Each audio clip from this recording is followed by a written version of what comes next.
Assalamualaikum warahmatullahi wabarakatuh.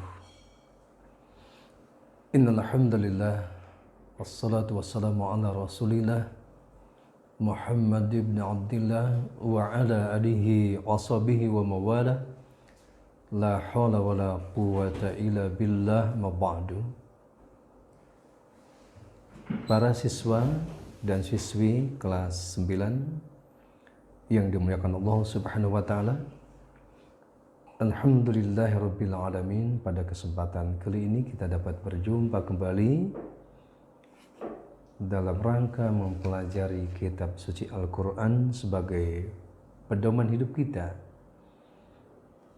Kita telah mempelajari beberapa bab yang lalu yang tentunya saling terkait dengan bab yang akan kita bahas, baik dari sisi kajian ilmu tajwid, kemudian tentang ayat-ayat Makkiyah dan Madaniyah, juga beberapa mufradat dan hukum-hukum, di mana kesempatan kali ini kita akan membahas bab 3, yaitu surah Az-Zumar, surah 39 ayat 53 sampai 56. Akan kita gali pertama dari sisi bacaannya, bagaimana agar kita mampu mempraktekkan bacaan surah Az-Zumar ini ya secara baik dan benar.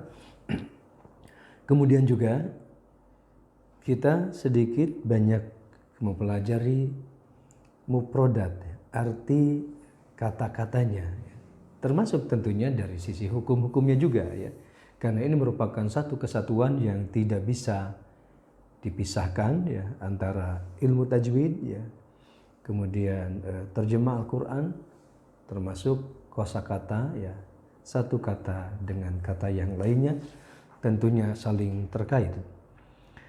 Di mana pada surah Az-Zumar ini ya, ayat 53 sampai 56 memberikan informasi kepada kita bahwa betapa luasnya ampunan Allah Subhanahu wa taala. Walaupun seorang manusia itu melakukan perbuatan-perbuatan yang salah, banyak melakukan perbuatan yang dosa, nah, dengan memohon ampunan kepada Allah Subhanahu wa taala, pasti Allah akan memberikan ampunan. Yang penting ketika taubat itu belum masuk ke tenggorokan kita.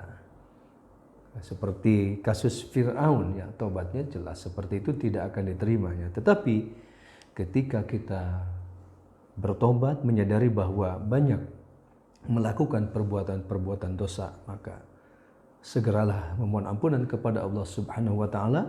Juga pada ayat ini juga kita diperintahkan agar kita selalu memohon ampunan kepada Allah, selalu mendekatkan diri kepada Allah, selalu menyerahkan diri kepada Allah Subhanahu wa taala. Karena kita sebagai manusia tentunya banyak sekali permasalahan-permasalahan yang kita hadapi ya. Tetapi dengan ampunan Allah ya, dengan kasih sayang Allah ya, termasuk Allah turunkan kitab suci Al-Qur'an adalah sebagai pijakan pedoman hidup kita. Oleh sebab itu tentunya kita terus ya, sedikit demi sedikit kita pelajari kitab suci Al-Qur'an ya, baik dari sisi bacaannya, kemudian isi kandungannya ya. Setelah itu kita pahami, kita renungkan, dan kita aplikasikan, kita laksanakan di dalam kehidupan kita sehari-hari ya.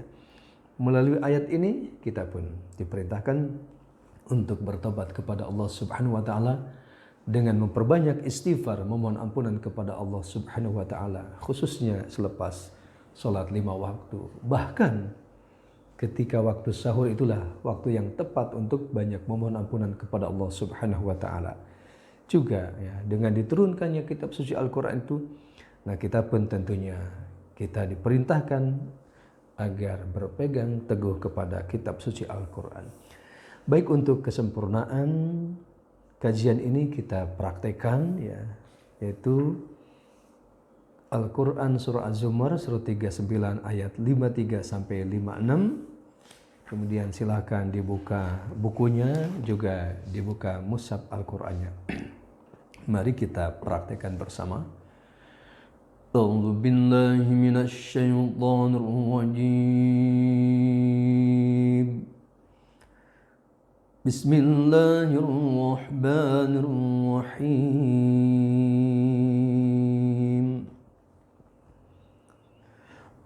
قل يا عبادي الذين أسرفوا على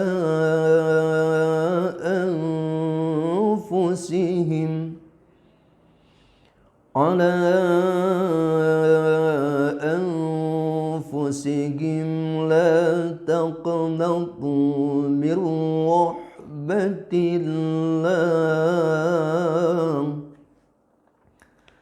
إن الله يغفر الذنوب جميعا إنه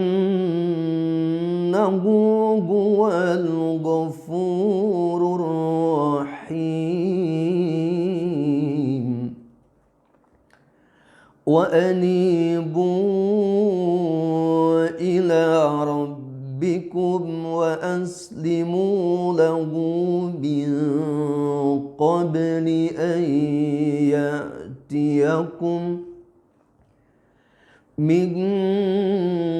قبل أن يأتيكم العذاب ثم لا تنصرون واتبعوا أحسن ما أنزل إليكم من ربكم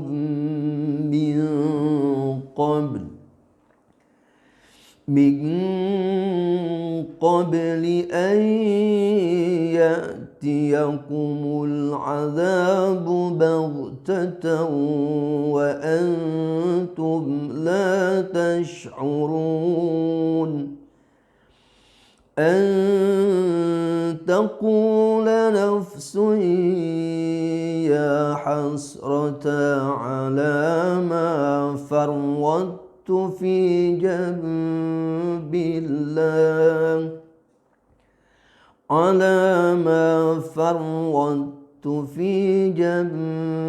الله وإن كنت لمن الساخرين.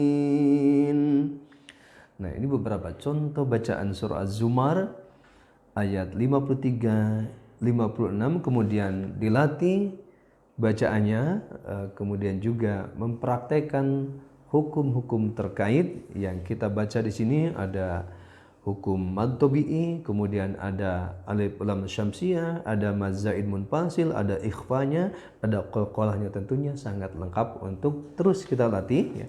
Kemudian pesan-pesan disampaikan ayat ini ya, kita renungkan bahwa Allah selalu memaafkan ya kesalahan-kesalahan yang kita lakukan.